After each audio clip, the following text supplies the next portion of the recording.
y bienvenidos a El ABC de Educar. El día de hoy estaremos abordando temas que vimos durante nuestro primer semestre de la licenciatura en educación primaria. Vamos a abarcar temas muy interesantes desde teorías de desarrollo hasta cómo aprendimos a leer, hablar o escribir. Comenzamos en 3, 2, 1.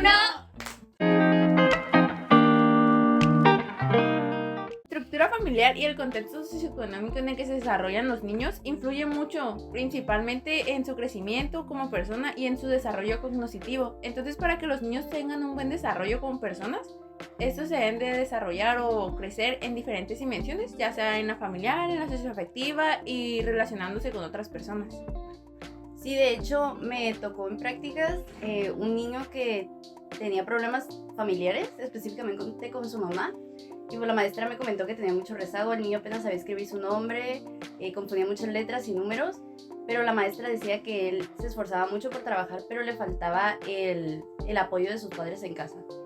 Sí, el apoyo de los padres es muy importante y de hecho muchas veces los maestros no tienen esa cercanía con sus alumnos, entonces desconocen todo el contexto que vive el alumno día con día y por eso a veces asumen o que el niño es flojo o que no quiere trabajar. Se ve mucho en pandemia, ¿no? Como con el rezago que se vio cuando los niños volvieron a la escuela, que niños de cuarto o quinto grado ni siquiera sabían leer o escribir porque muchas veces no se podían conectar de que a clases o los papás no nos apoyaban. Sí, justamente eso de aprender a hablar, aprender a escribir o leer forma gran parte del proceso de alfabetización. Pero primero que nada, el tema que venimos a hablar el día de hoy es la alfabetización. Pero también sabemos que ocupamos conocer un poco de la literacidad, que no es un concepto, sino una forma de relacionarlo con contextos específicos, diferentes espacios donde se desarrollan cultural y socialmente los niños. Sí, de hecho la alfabetización forma gran parte de nuestra identidad social, el cómo hablamos, cómo escribimos, cómo nos expresamos, forma gran parte de la sociedad en la que queremos estar y de hecho esta alfabetización nos ayuda mucho a desarrollar esta habilidad que es la de recibir mucha información y transformarla en conocimiento. Precisamente una de las teorías que vimos fue la teoría psicosocial de Erickson, que nos dice que los individuos se desarrollan o aprenden mejor cuando conviven con otras personas que tengan más conocimientos, entre otras cosas. Entonces, la etapa 5 justamente nos habla de esta difusión de identidad o donde se la están conociendo, que quieren encajar en los grupos sociales. Entonces, principalmente buscan lo que es la aprobación social de los demás. Como los niños cuando pasan de que sexto de primaria y empiezan a escribir de que hola sin H en redes sociales o la Q, no escriben la Q para ver si se de que un niño es cool.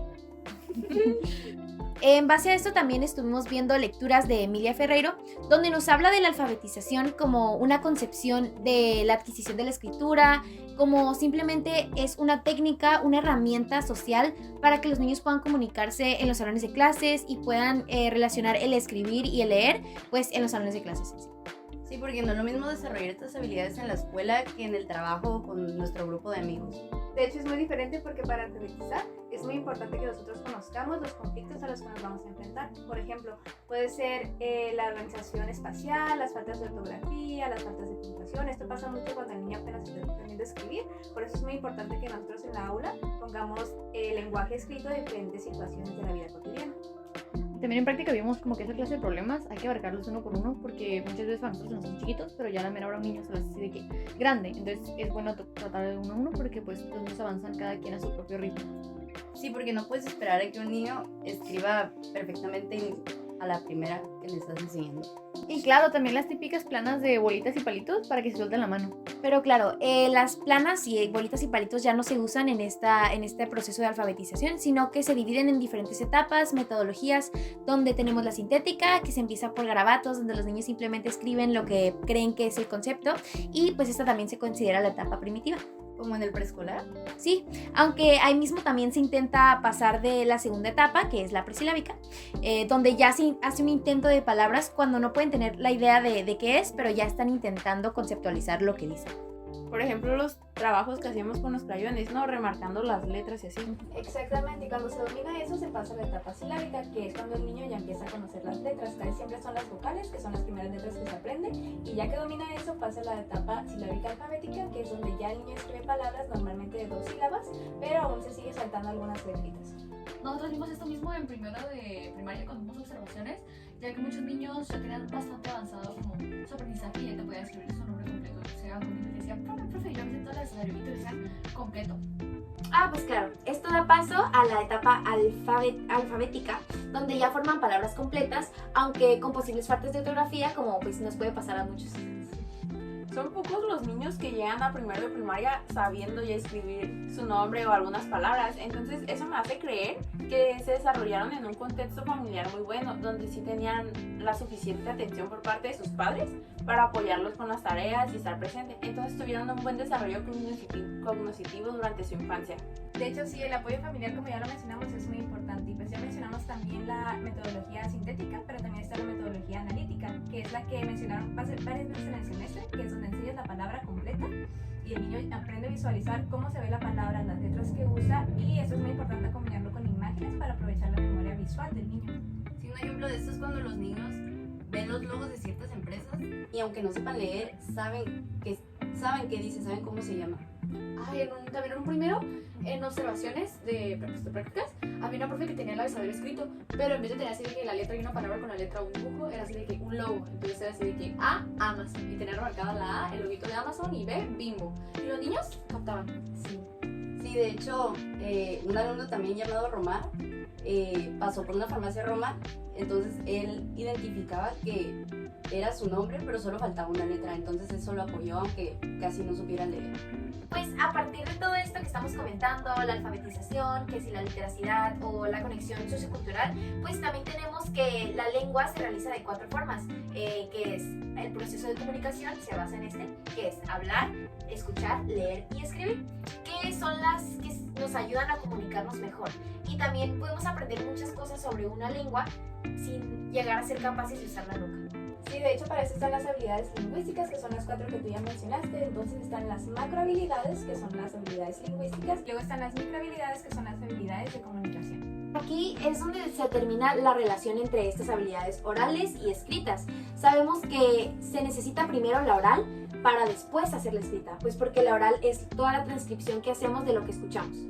Pues sí, pues porque aprendemos a escribir como de lo que escuchamos, entonces si escuchamos todo el tiempo en español, pues aprendemos a escribir en español.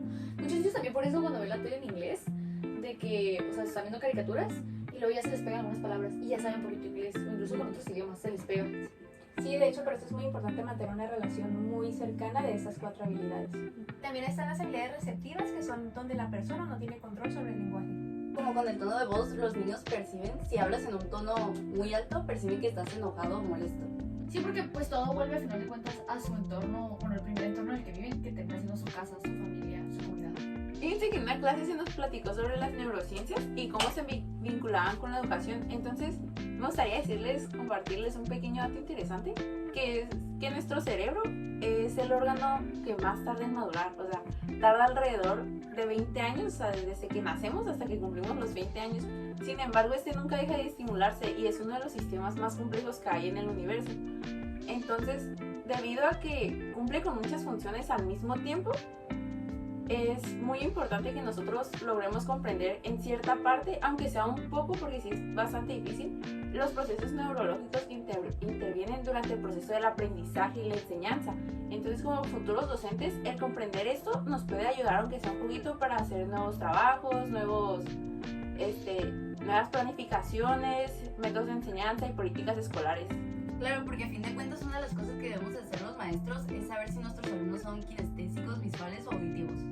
Por eso es tan importante de que al principio de cada curso aplicar un examen diagnóstico, porque no voy a dar una clase completa para niños auditivos y después niños visuales. Tienes que personalizar un poquito la educación para cada niño para que funcione mejor. El sistema se adapta a ellos, no ellos al sistema. Sí, sobre todo tomando en cuenta pues las prácticas sociales del lenguaje, que es un recurso que se utiliza para expresar y comunicar más en diferentes actividades, y de ahí también el individuo lo usa para hablar y también transformar en su contexto sociocultural.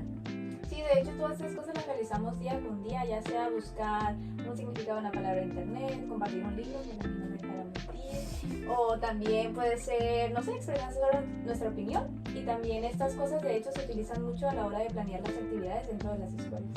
En unas clases anteriores pudimos también ver ejemplos en libros de los planes pasados y también llevar a cabo estas prácticas sociales del lenguaje como relación con textos, resúmenes, preguntas para comentar con nuestros compañeros, preguntas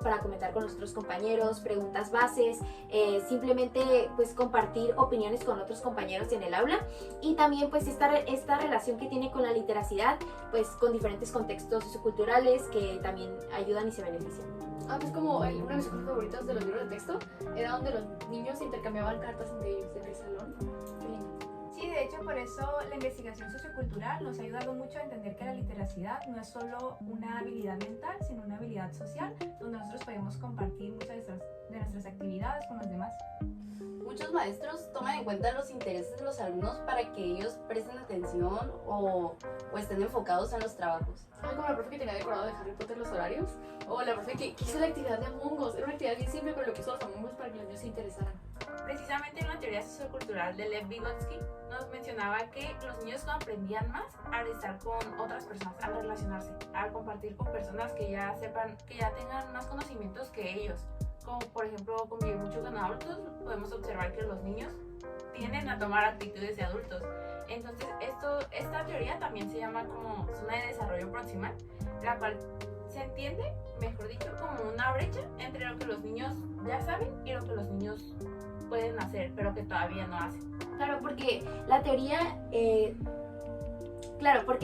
y la relación sociocultural ya no es suficiente para abarcar la perspectiva crítica que tienen que tener los niños, pues tenemos el crecimiento de poblaciones marginadas, donde el conocimiento y la educación es escasa y ya no hay tantos recursos para abarcar esta exposición a cultura y de hecho simplemente tomar decisiones en sus futuros. Muchas comunidades rurales de hecho no tienen acceso a educación como nosotros la conocemos porque en sí no tienen un espacio designado para la escuela, o si no tiene de que los mesabancos o siquiera un pizarrón. Y la mayoría de los salones son multigrado, entonces al final de cuentas no cuentan con un espacio digno de estudio y eso afecta en su desarrollo.